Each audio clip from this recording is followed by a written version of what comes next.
Welcome back to the podcast. Today I'm here with Chris, and we're going to be talking about why we don't drink or smoke, and also just like the influence we see drugs and alcohol having on other people.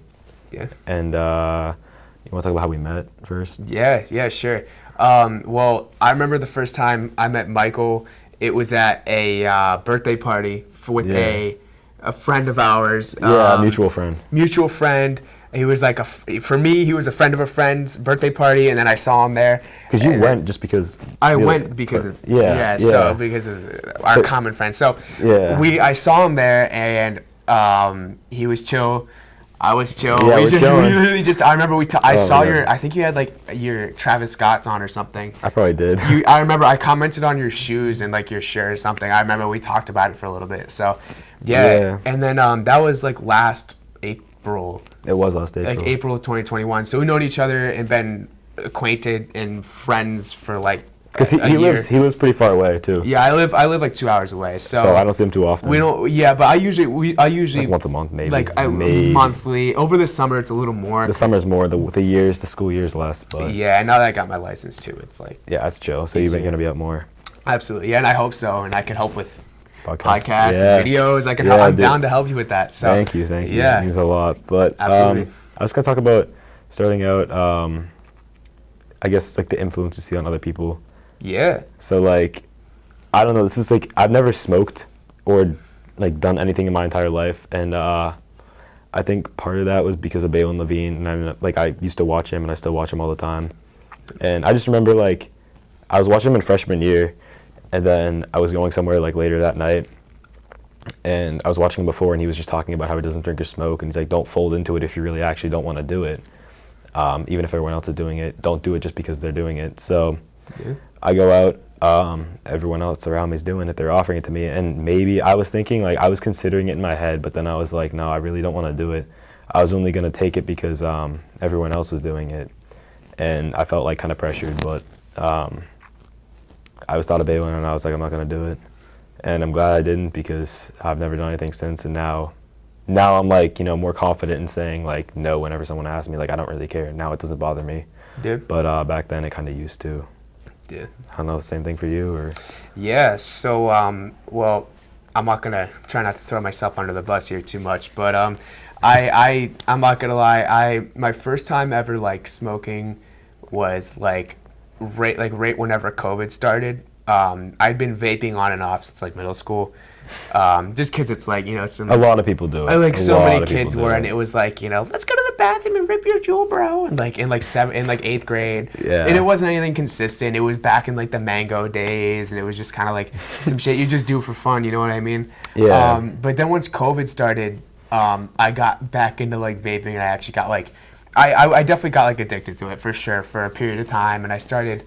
And then I smoked. I tried weed, and I got into it. I smoked for a while. It was like. Why did you stop though? I wanna know. Yeah, so I'll go into this. So basically, what happened was, I smoked for about consistently 9 months. Like I was. Oh really? It was like ish. It was like a regular thing, like at least weekly for about 9 months straight, if not more. But it was like a minimum. That was like a baseline. It was like weekly. And this was also COVID played a part of it too. Was part of the reason I started was because this was like the beginning of the pandemic. There's nothing else to do. And you're just exactly. You're inside all day. All my friends had just started smoking too, so it was like a lot of my friends were doing it right when quarantine hit because there was nothing else to do. Yeah, and that's whenever a lot of my friends became like dependent, low key, like not even just stoners, just like dependent on it. It was kind of messed up, and we'll talk about that later too. But anyways, so there was a few reasons why I stopped. One, I don't know. So I had a really bad, like the last time I had smoked, I had a really bad experience. And what had happened was, and I think this is the first you might have been hearing, you might be hearing of this too, by the way. Oh, really? Okay. I don't think I ever told this to you. I haven't told many people, honestly. So you guys might be the first to hear some of this. But anyways, I totally greened out. I was with my friend. I was with a couple of my friends, and I smoked a bowl, and I thought it was one of my friends' weed. Turns out it was my other ones who had like crazy, like strong, like some shit I'd never smoked before. It was some of the strongest weed I'd ever smoked for sure. And I took a bunch of hits of it because I thought it was different weed. Yeah. So I got like probably the highest I'd ever been. That's another dangerous thing about it, because you don't know. Like, I see a lot of people that are hitting other people's things and like. Yeah, well, like in that scenario, it wasn't like okay, yeah, crazy. It was just a different strain. I didn't know. Yeah, it was. Yeah, but it was the fact different. that you didn't know. Yeah, That's it what was I, just. that's what And I mean. well, I mean, we were all smoking together. I just grabbed the wrong bowl basically whenever we were you know, together. And I don't remember some of it. Most of it I don't even remember. It was crazy. Like I barely remember like even getting back to my house because we were out in the woods. Like it was crazy. And then I woke up like 2 hours later on my couch. I like threw up. Like it was bad. Now it might have just been really like low quality weed or something like that, and that might be why I got like genuinely sick from it. And I know that can happen, especially if you green out, you know. But what happened was like I didn't feel the same afterwards. Like the next day I remember waking up and I'm like, am I still high? Like it was weird. I hadn't been the same. Like it was weird.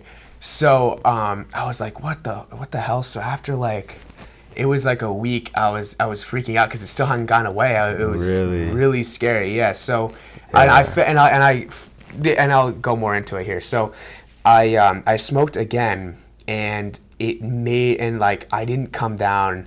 I felt like I hadn't come down after like 6 hours, even though I still felt like I was a little bit high. Like I didn't feel totally in touch with reality and stuff like that. And I did, and I had like some of the worst anxiety I'd ever had. And I also thought I'd mention too, I had never had any pre-existing anxiety or anything like until I had started smoking. Then that was like, I only had like I would have anxiety if I was like freaking out whenever I was high, which only happened like these last 2 times that I just talked about, and maybe like one other time I smoked, you know, which that's crazy. Whenever you smoke a lot, it happens. But I wanted to point out that like I didn't have pre-existing anxiety or anything. So this all happened after, and I would say as a result of weed. Most likely. And I think it is. You know, a lot of people could try to argue it if they really wanted to, but I really do. Well, some people it helps anxiety, I've heard, but it just depends really person to person. It depends on the person. It really does. But anyways, like, and I totally had like the worst anxiety. I was like, oh my gosh, like I can't come down, like I'm high, like I'm stuck, and like it was such a bad place to be mentally. Now this was a few years ago, whenever I stopped, and I did a bunch of research on it. I talked to some of my close friends who had also experienced the same thing, and it's called depersonalization. And you're basically just like, and you may have heard of this. I've heard of that term. Yeah. I know a lot of people who smoke regularly have experienced this before, but after that, I was like, and I had also gotten caught to rate at about the same time.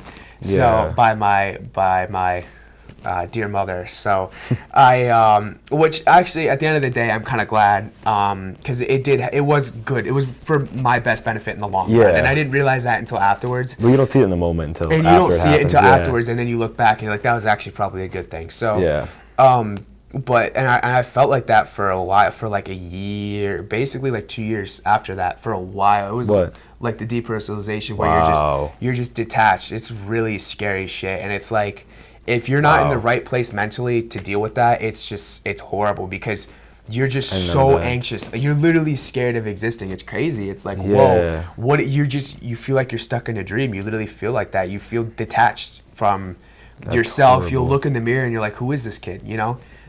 So it's really scary, crazy stuff. And I never, ever wanted to risk having that happen to me again, or just that feeling. And you know, after I stopped smoking too, after I had gotten caught, I had gotten caught right at like in like the same week that this happened. Like this all it literally all the timings happened to line up at like the exact same time. So that's pretty good. I had ended up, my mom was like, okay, you're not touching any of this. So I stopped everything for a little bit, and I told myself, I was like, oh, and I'll give it like a month and I'm gonna go back to it. But after I went a little bit without it, I really realized how like I felt like how it was affecting me, not just like physically, like health wise, but also it really just messes with you mentally, I feel like. Oh, it does. It does. And you know, whenever you have, now at the time, whenever I had started doing this stuff, it was during COVID.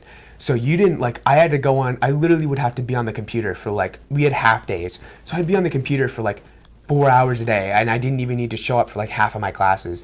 And I had like no homework, like there was no commitment to anything. So I didn't have a job, I didn't have to go to school, I didn't have to do anything. So once school started back up, because this happened at like the very end of, like the very beginning of my sophomore year, pretty much. Really? This Okay. all happened. So, yeah, so I was like, so once school started back up, I realized I was like, yeah, this would be really hard to keep smoking and manage school.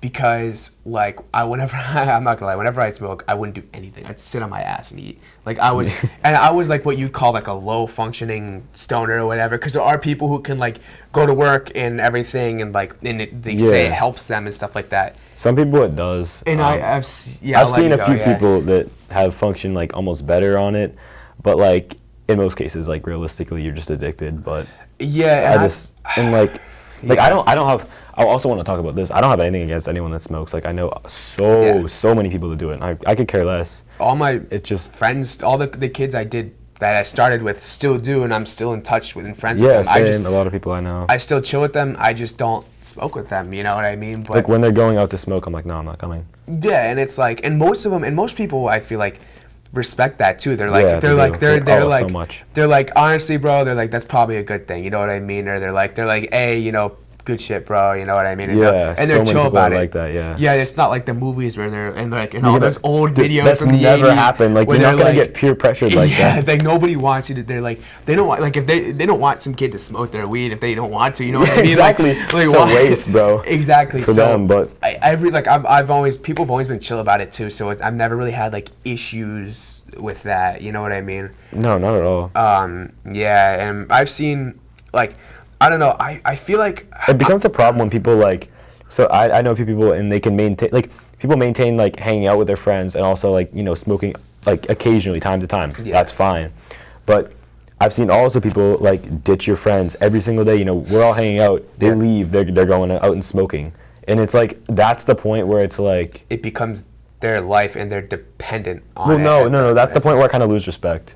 Oh yeah. Well, I mean.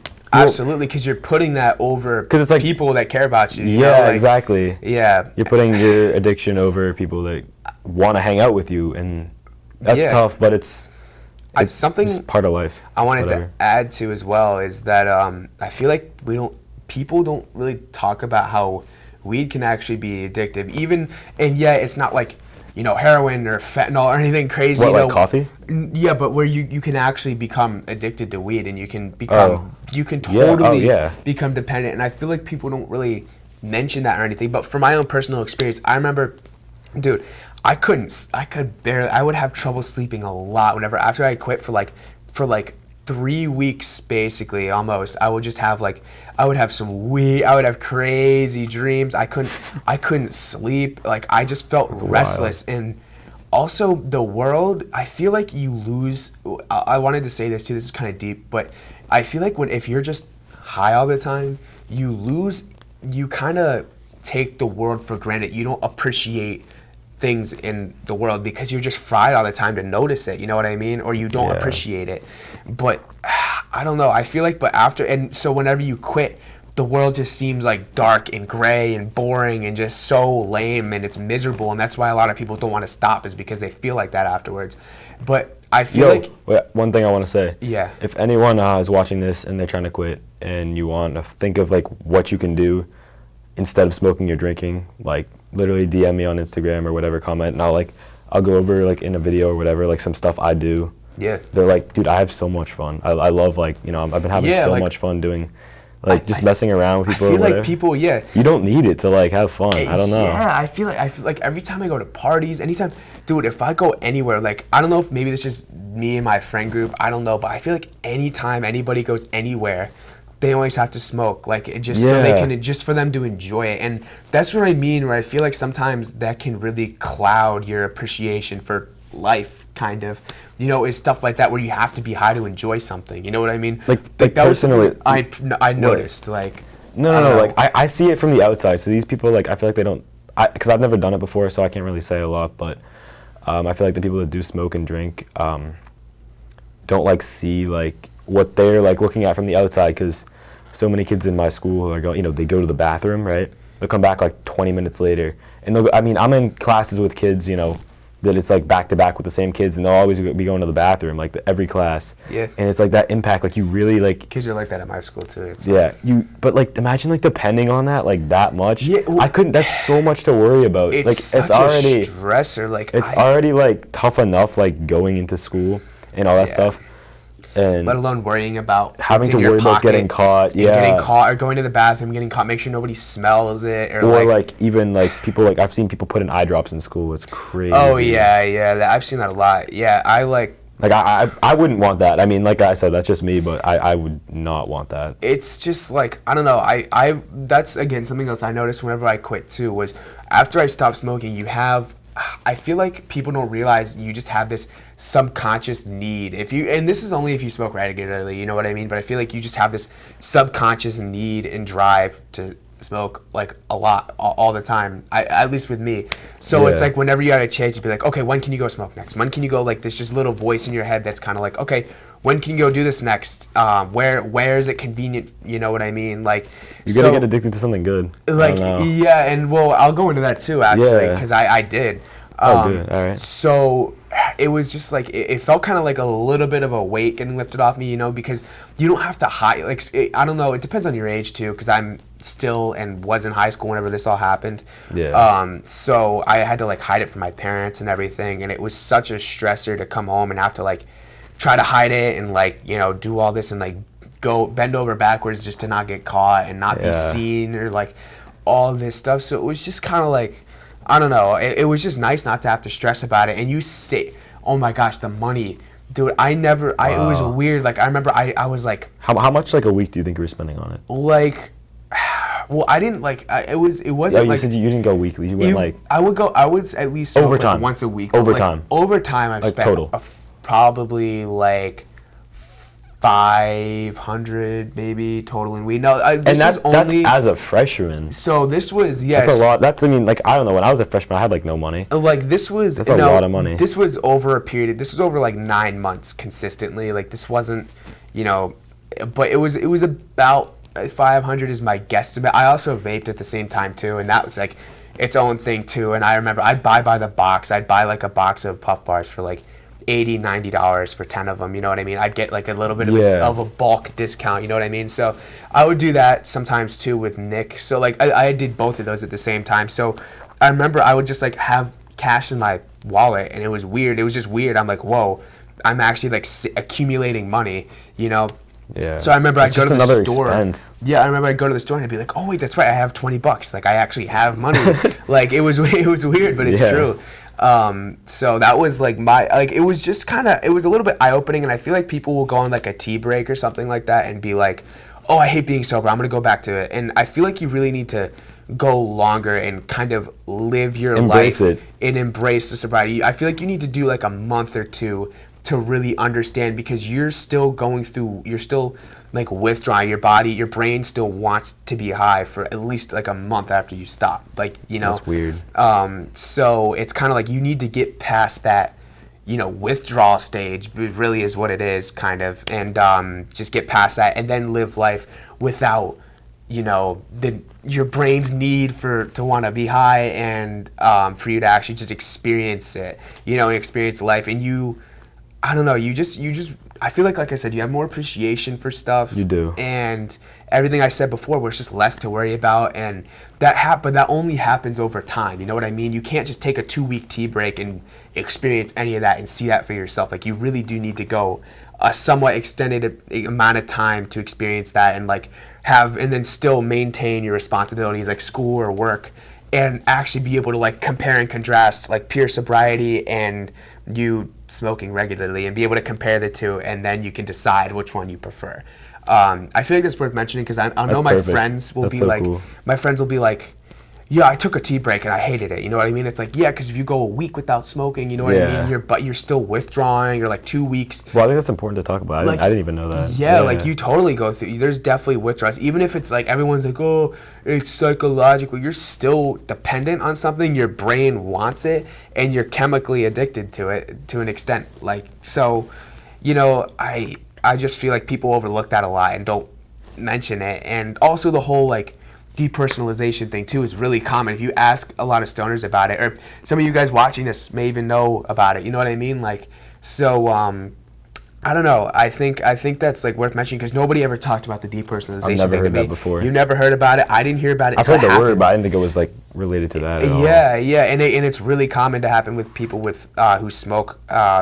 It's an actual like thing, and it can happen to people who've been through like severe trauma, like kidnap victims and stuff like that. Oh wow. But you know, if you have a really bad like high or something like that, it can trigger that. And like psychedelics, like I know acid can do the same thing to you if you have a bad trip. I don't know much about that. I don't know much. I will say I never did anything crazy like you know, like psychedelics, so I don't know much about it, but I know I've heard that can happen from that too. So, you know, but nobody ever told me this stuff until it happened to me or I experienced it, which all I say is, bro, you want this? Yeah, and right, and all you see from your perspective, it all just starts with, hey, you want to hit this, you know what I mean? Yeah. And you have no idea what you're getting into. Yeah. It's like, yeah, you can smoke and have fun, you know, like once in a while, but I'm just saying for people who smoke every day and everything like that, I feel like maybe they could listen to this and hear my side of things. Maybe I don't know. Yeah, but I want people to realize that, like, I mean, I'm no judgment if you do that, and if you want to continue doing it, go for it. I really. Yeah. I want to put it out there for the people that truly like don't want to smoke but are doing it because everyone else is doing it. Like, if you actually or if they love smoking, like, bro, go for it. I mean, that's your choice. It's sad though, because I know people too. I know a handful of people that are like, they're like, I kind of want to stop. They're like, but I just don't think I could. Like, they'll literally just tell me that, and it's kind of sad because it's like, damn. It but is. You know, I've also like known like, people. reach out to me if you need help. Anyone, reach out to. Like, for real. I mean, it's sometimes all people need is somebody to talk to about that. Motivation. Like, this is another reason why I wanted to make this. Is just motivate people if they on the verge of like, maybe I want to quit, maybe I don't. Like, this could be the motivation for you. So yeah, maybe this could be your sign for real. Yeah. So. And I hope it is. I mean, that would be awesome. But yeah, I also wanted to say too, I think something people don't realize, if you smoke every day, you know what I mean, you don't notice it. But I've like grown up with kids, you know what I mean? Like, I've been with them from elementary school and I know them now. And like, as soon as they just start smoking, and not even, or just like, you know, smoking, partying and stuff like that, they lose their personality. I feel like they do. If they're just like fried all the time, you know what I mean? Like, it's boring, bro. It's kind of sad though, because you can tell they're just like, they're not the same. I feel like they're kind of just like a shell of themselves. They're not as energetic. They're not as motivated. They're not as bright. People say they need it, like, you know, for like depression reasons and stuff, and it's like, I feel like you should go.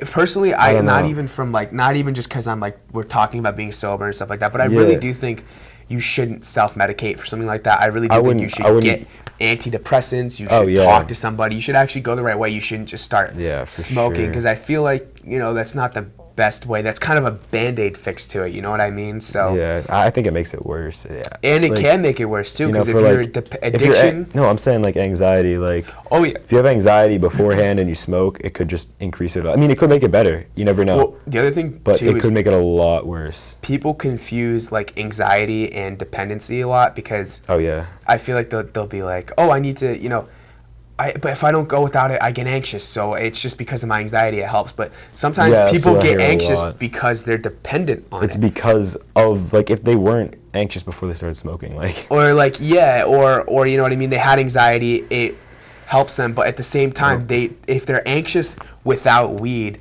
then in theory, weed is kind of the cause for the anxiety in the first place, even if they say it helps them. It's kind of a weird way to think about it, but it's true. You know what I mean? If you are anxious without a drug, and people say weed isn't a drug, coming from somebody who smoked and everything, it is. If you can't go without it, I think that might mean the drug is the problem, personally. And I really do think there's better ways about going about managing anxiety and stuff like that too than smoking. Oh yeah, for sure. You know, I really do. And cheaper ways too, because if you get prescribed Prozac, your insurance is probably going to pay for it, and you know what I mean. It's will be like what, like $3? I don't know, but like you know what I mean. Like I just think I think there's a lot better ways of going about it and dealing with your emotions and life and stuff like that, rather than, you know, just smoke and just go to do that instead of actually confronting your issues in your life. And yeah, you need to, like, it's just gonna make it. It's gonna like push it off and make it a lot. You really worse. just kind of push. You're just kind of sweeping it under the rug. Is like the best analogy I can make. And you know, that's something that really happened. It's gonna come me. back. It's gonna, like, it's not gonna be gone forever because right. You're And using this to cover it up. Yeah, it's not gonna fix it. You're covering it up, whatever. And you know, that's what happened with me too. Is I was because I used to be really fat. You know, I know you know this. Yeah. I know any of my friends know this. Anybody who knows me knows that. And like what happened was after I had quit, you know, I had a lot of self you know, image issues, you know, coming as a fat kid, which is common. You know what I mean? And I feel like if I hadn't stopped, and I could be wrong. I mean, maybe I'm just saying this after, just because I haven't smoked or anything since then. But if I hadn't stopped smoking, about a month or two after I had like fully quit and like was like, okay, I'm done with it for now. I started to lose weight. I really was like, I ended up kind of dealing with things. I talked to a therapist for a couple months. Like I had to work through some stuff that I was going through, which is, you know, normal. And I know you didn't know that, but I didn't. like, so I know, and I feel like, you know, people need to understand that it's normal, and I think it's important to be able to face something like that. And I feel like you need a sober mind and mindset to do that. For sure. And I feel like, you know, it can cloud your judgment a lot, or just kind of like I said, it sweeps that under the rug. And it's not going to be easier, because if it was easier, everybody else would be doing it.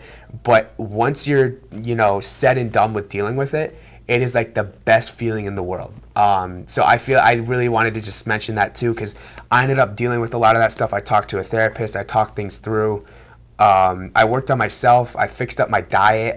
My grades went up. I did a lot. I had to work on myself a lot, and you know, it paid off. I mean, I'm happy, and it's awesome. You have like the energy without drugs and alcohol. Yeah, you know what I mean? You just like have that personality. You just got it. Yeah, exactly. You just learn how to enjoy life without that. Yeah. And I feel like that's a fantastic skill to learn on yourself. And you know, and I don't expect everybody to ever do that. You know what I mean? Because I don't know. It's not. I can tell you, at least like for like self-improvement, it's not easy. Yeah, it's not going to be easy. And I also wanted to say too, I don't feel like I'm entitled or better than anybody, because I don't know.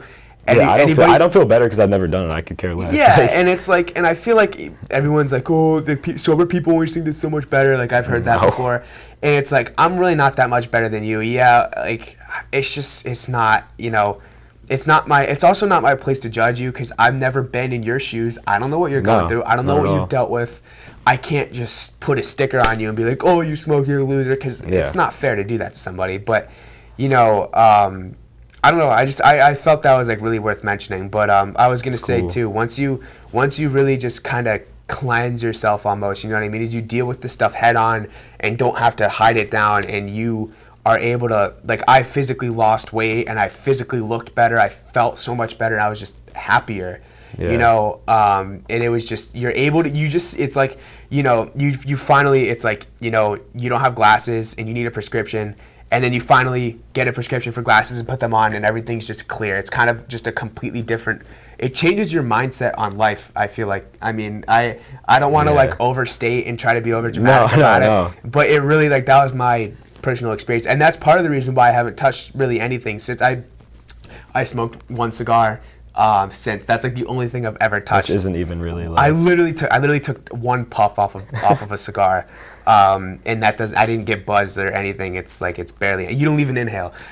So that's like, but that's part of the reason why I haven't touched anything since then, is because I don't want to mess that up. I don't want to, you know, be back at that place where I was. You know what I mean? So, and that was like my particular experience, but I feel like it could still apply to somebody watching this or anybody. You know what I mean? I really do feel like that could totally speak to somebody. Similar. I feel like it's similar. It totally is, and I really do think somebody out there could take, you know, hear that. So yeah, that's kind of like my full spiel on that. I don't know. I appreciate that. That's cool. Yeah, yeah. I hope everyone can like learn from that and stuff. I really hope somebody can hear that and just help improve themselves. Really, I know, like, you know, you could at me, you can at my Insta or something on it, or like my DM. Like somebody hit my DMs right now, and you can ask me. Tag what's your Instagram? Yeah, it's chris.p.bacon.v2.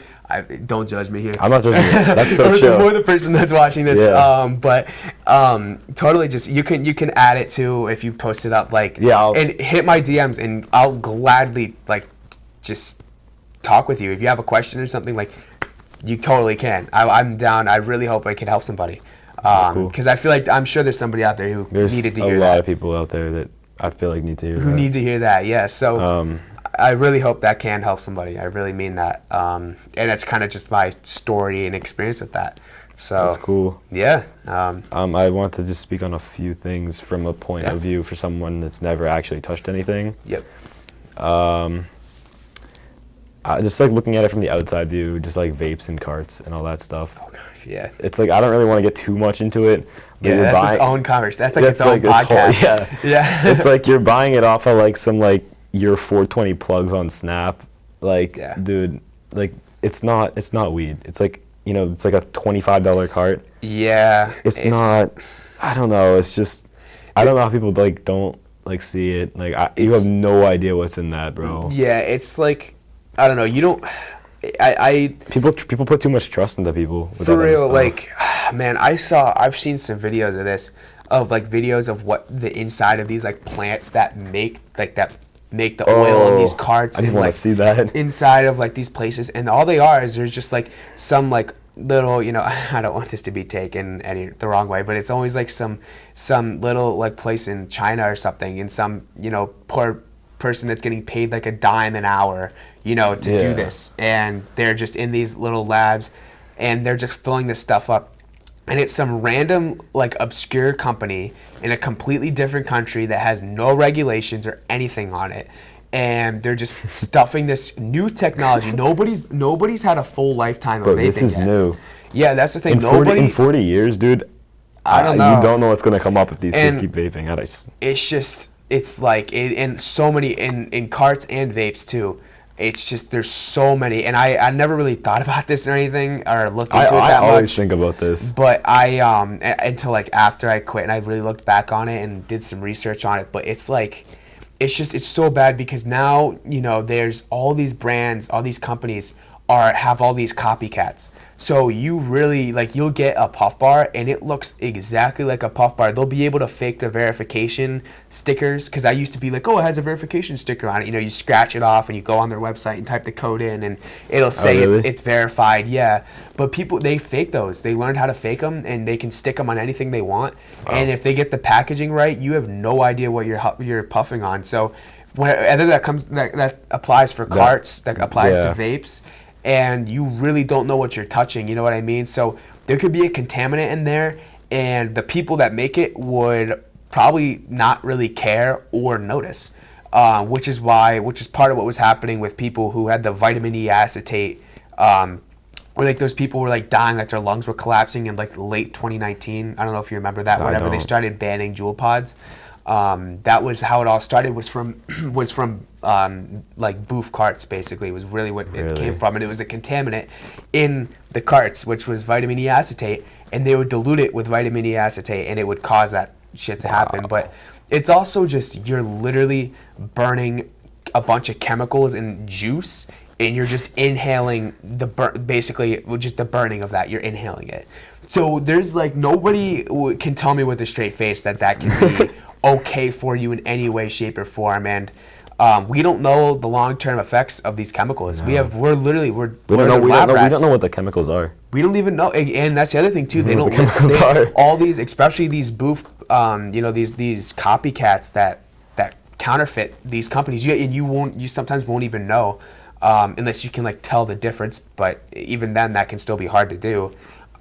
They don't list they have no regulations. Nope. They don't have to list any of their ingredients. It's like they can do whatever they want, and then they send it on a ship over here, and then some kid, some 15-year-old skater kid buys it off of their plug for $20. You know what I mean? And you have no idea what you're getting into. So, I mean, I guess do it at your own risk at this point. But it's just, it's just so not worth the risk at this point. Because, like I said, nobody has lived a full lifetime of vaping. We know we've had generations of people who smoke cigarettes. You know what I mean? But even the cigarettes, like, I feel like that, it really started in like the 30s and 40s, I think. No, it started way back, 1700s. Cigarettes? Not cigarettes. Right? Yeah, well, they would roll tobacco. So, kind of like cigars. No, I'm talking about like cigarettes. Cigarettes. Like 18, maybe 1800s, but I think. No, I know. Well, I know this because like my grandparents smoked. There was like a big boom in like the 40s. They said. Yeah. 40s, 50s. Even before then, like 1900s. I would say. I 1940s. I will say that. I think I it don't was know. earlier, but yeah, if it was earlier, earlier, I'm wrong. I don't know. All I know is a lot of people that smoked back then.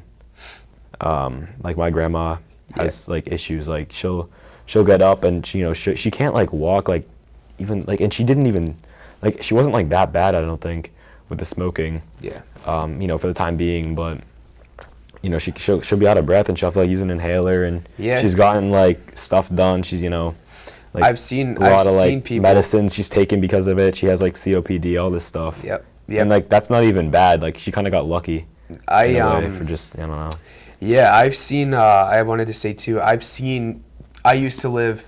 I'll say this on the podcast. I used to live in Maryland, which was further south, but definitely more conservative and everything. And there was a lot more just unhealthy people than there are where I live now. Really? So there was like people ate way worse. There's like everyone's a lot fatter. Like something I noticed is people are more thin and fit up here. But really? Anyways, like some cultural differences. But everybody smoked down there. And a lot of my neighbors and people that I knew had they chain smoked like their whole life, and like they could barely walk up a flight of stairs. They could barely walk. They would have to take like these just like cabinets of pills every morning to get through the day because of their underlying health issues and whatnot. And they're just maybe it's not because of smoking, all of them, but like. No, some of them are definitely from smoking. Some of them, no, I know a couple of those people for sure was because of smoking. But the thing is, though, is we know what's in them, which is the thing, is because nobody really makes counterfeit cigarettes. You know what I mean? If you get a pack of Marlboros, they're Marlboros. You know what I mean? You get them at like the 7-Eleven. And they're all from the same place. It's by the distributor, whatever. Right. With all this new stuff, you can't tell. Know. You don't know. It could be from FDA approved. I could make it in my basement. Like there's people who have mobile. I've seen it, bro. I've seen some of this stuff before. I've seen like pictures of it on like, I don't want to sound like a nerd here, but like I've seen it on Reddit. Like I've seen stuff like that. Yeah. And they're like these places that make counterfeit carts and they sell them, and you have no idea what you're touching. It's just, and they use the cheapest stuff they can get their hands on. There's no regulations. It's all profit involved. And they send it over to you. And if they don't give a shit about you, they just want your money. Yeah. And that's part of the problem with this new era of vaping and with carts and everything too. It's like it's just this era of like you don't know what you're touching. It's easy for them to counterfeit it, and like I said, there hasn't been one person who has vaped their whole lifetime yet. It's so new. The first vape came out in 2003. I'm pretty sure. So like that's nobody under 20 years. Yeah, under 20 years. That's wild. So like nobody, like we know people who've been smoking since they were like 12 years old until their death. We understand the effects and everything and the chemicals that are in there. With all this counterfeit stuff, you don't know what's in there, and nobody's been long enough. Even the real stuff. Yeah, like even the real stuff. Like real puff bars or whatever. Even if you know what's in, even assuming you know what's in there, we still don't know what it's like to go your whole lifetime just smoking it. So, I don't know. I really just think you might just want to use your head. You know what I mean? Yeah, I don't know. I kind of said this to myself before. I'm like, do I really want to be a guinea pig? And that's kind of, I feel like, what some of these people are. They're just guinea pigs to see what the stuff does to you. So yeah, that's like, that's kind of that's crazy. No, I know, and you're completely right. I was thinking the same exact things. Yeah, you just said it better. Pretty much, yeah. It's crazy. So that's kind of that's like my whole take on that, basically, in my experience and whatnot. Same, like literally exact same thing. And I also want to talk about like I guess like people who don't smoke and they feel the need to. At a party. Peer pressure, like. Yeah, but not even peer pressure. Like, let's say you're at a party, right? Yeah. The girl you like's there. Everyone's smoking. She comes up to you, and you're like, oh, she's coming up to me, whatever. She's like, you want a hit? most people in that situation would be like, yeah, because they're not going to be like, no, I don't want to. Yeah. But like, dude, I'm telling you, like, if that happens and then you're like, no, I don't smoke, they'll be like, you don't smoke? And because this has happened to me, and I'd be like, no. They're like, oh, I'm sorry, no, my bad. And then they're like, you know, they're like surprised, and it stands out. Yeah. And it sets yourself apart from a crowd sometimes. It does. It really does. And like, I know, like, that can be a good and a bad thing. Good and a bad thing, yeah. It's, I don't know. I see it as a good thing. That's just personally. I do too. Yep. Like, because I'm sure they haven't had that much. You know, people say no, and it doesn't matter who it is. Like, it could be like, you know, popular kid in my school, whatever. I mean, like, no one. I'd say like 95% of the people wouldn't decline it from that. You know, coming from that person. Like, you know, I have like a few people I look up to. And even if they ask me to, like, you know, smoke or whatever, I'd be like, no, like, because it doesn't like phase me. It doesn't matter who it is. I just don't want to do it. I think that was kind of everything I wanted to talk about. Yeah, I mean, I would say that was a pretty good conversation. That was pretty good. Oh, I also want to talk about one more thing. Yeah. Just that, like, this is just a quick story, but at the gym, like, I was lifting with some people, and they brought other people. We're all lifting together. It was a couple people, and you know, we get like a good workout, probably like an hour. We're all going back into the locker room and changing and whatever, and I'm drinking my protein shake. I don't drink coffee either. I don't need it. I don't know. I just feel like I don't need it. Take a cold shower. I'm the same. Take a cold shower. Yeah. I'm chilling. So, but you know, we're all in the locker room. I'm drinking my protein shake, and you know, after working out and stuff, and they're in there like vaping, and I'm like they care enough about their body. I mean, at least like the physical look to like be going to the gym. But like, you're kind of just killing yourself. Like, you're canceling it out. I mean, it's counterintuitive, kind of. Yeah, it's just like, it just stands out to me. I don't know. It's like, bro, what? Like, obviously you care like somewhat about yourself, but you're also like going to the gym and then just vaping right after. I've seen a lot of people. Weird. Yeah, I've seen people like that. I know athletes are sometimes like that. Like they'll smoke a lot too, and yeah, it's crazy. Each his own. I mean, whatever, but. This is just from my outside point of view, from someone that's never done it. I'm like, dude, it's weird to me. I don't know. That's all. Yeah. I think that's kind of everything. Cause it's been a while, a lot longer. Yeah, this is a pretty. This is a little lengthy. Yeah, I would say, one. But I mean, I would say it's got some content in it. So I mean, I think it's good. I think so, and I hope that people can, you know, learn from this. And I want to help people. I hope at least one person in this podcast. I mean, given this part, not gonna be getting that many views. Yeah, it won't. But like, I hope you know, at least, you know, one person sees this and just rethinks, you know. Yeah, I hope somebody can relate to some of the stuff I said. I hope, and I'm sure somebody out there could totally relate to something I said. Probably. And maybe, and even if I hope I just can like plant a thought in somebody's head and just make them reflect, even if they don't change. You know what I mean? I just hope I could maybe be a good influence. Slightly positive influence. Yeah, just do something beneficial. Like that's kind of what I wanted to make. I've been wanting to make this one for a while now. Exactly. Yeah. And we finally did it. Yeah, we finally made it happen. So yeah, appreciate it. Thank you for coming on. And, absolutely, it's been a pleasure being on here with you. Yeah. And I'll see you guys later.